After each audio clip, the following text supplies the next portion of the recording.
Morning and welcome to my presentation on the Australian Capital Territory Youth Mental Health Act.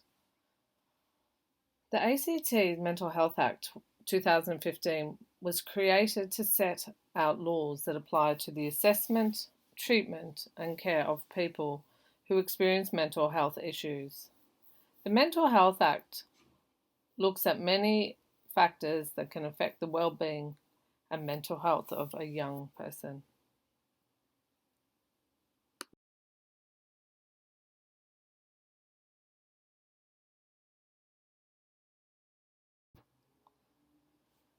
The key issues range from living environments, school and social pressures, online bullying, and friendships.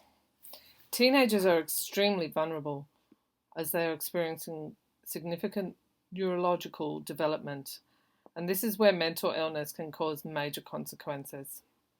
So the relevance of this legislation to overall social well-being is critical.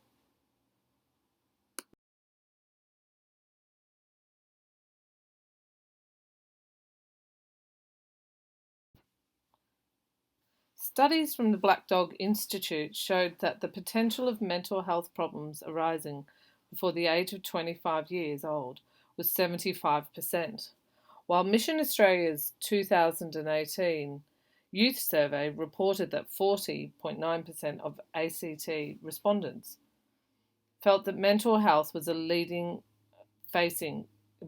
issue facing Australia today. Following this, the Office for Mental Health and Wellbeing worked with lead agencies to undertake a review of children and young people's mental health and wellbeing in the ACT. The review looked at the needs of 0 to 25-year-olds, and this was done by the government.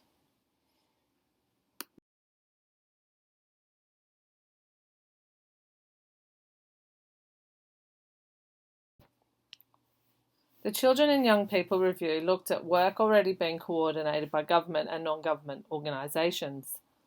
The ACT government has been committed to working alongside the community to ensure that more Canberrans can access the right mental health support and services at an early stage.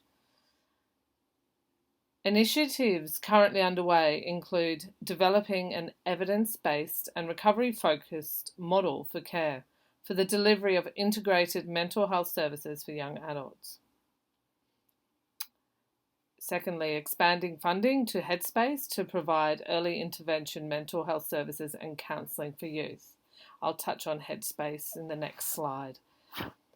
Delivering a new strategy for the expansion and coordination of eating disorder services in the Australian Capital Territory. And provision of funding for Men's Link to trial an expansion of their mentoring services to boys aged 10 to 12 years.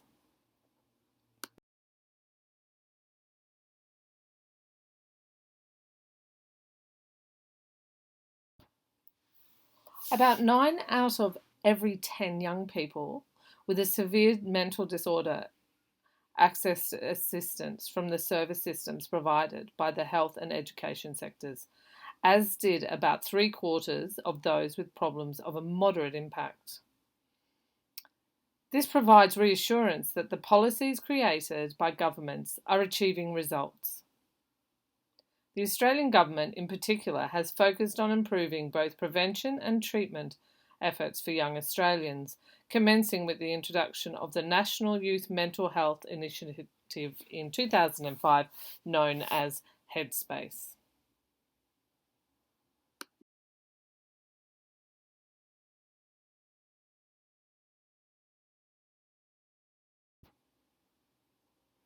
The action plan is the foundation for the implementation of a series of policies, interventions and approaches that aim to improve health outcomes for young people.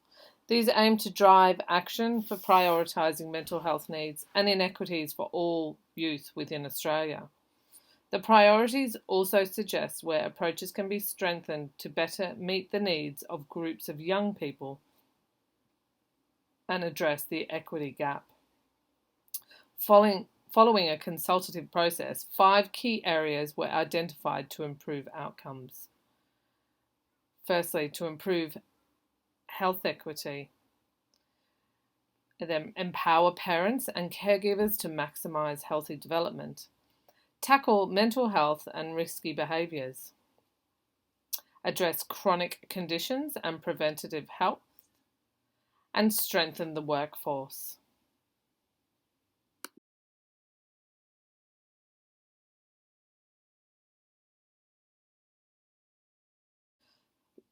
Let's Talk for Suicide Prevention is an ACT health initiative that seeks to raise awareness about suicide prevention. The Let's Talk grants were awarded to 4 Australian Capital Territory community-based suicide prevention projects. Firstly, the Vital Project has developed awareness campaigns designed to specifically address mental health and suicide among our LGBTIQ community. Lifeline Canberra received funding for the training of 16 new Lifeline crisis support volunteers who will assist an additional 3,000 callers in crisis in the ACT in their first 12 months. Academic institutions were provided with suicide prevention workshops as part of Canberra's Life Force Awareness and Suicide Prevention Program. And lastly, the Youth Coalition of the ACT developed Here For You, enabling the conversation on mental health. This program encouraged trained volunteers to assist others in our community by starting conversations about mental health.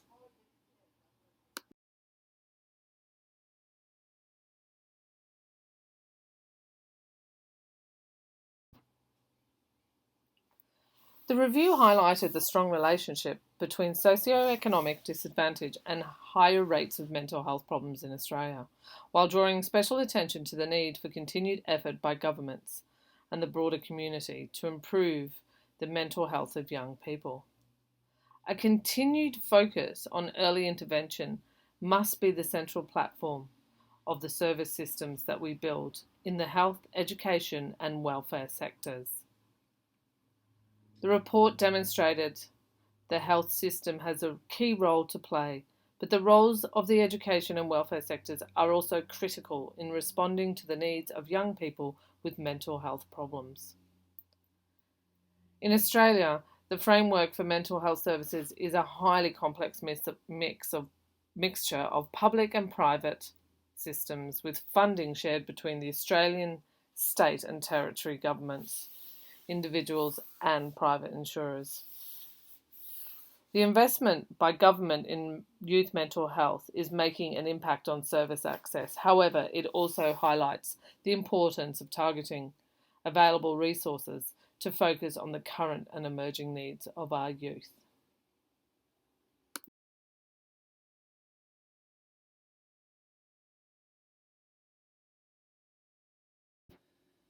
Good morning and welcome to my presentation on the Australian Capital Territory Youth Mental Health Act. This morning I'll be talking a little bit about how it's come about, what initiatives have come out of it and how we're looking to do better in Australia moving forward with the youth and mental health issues.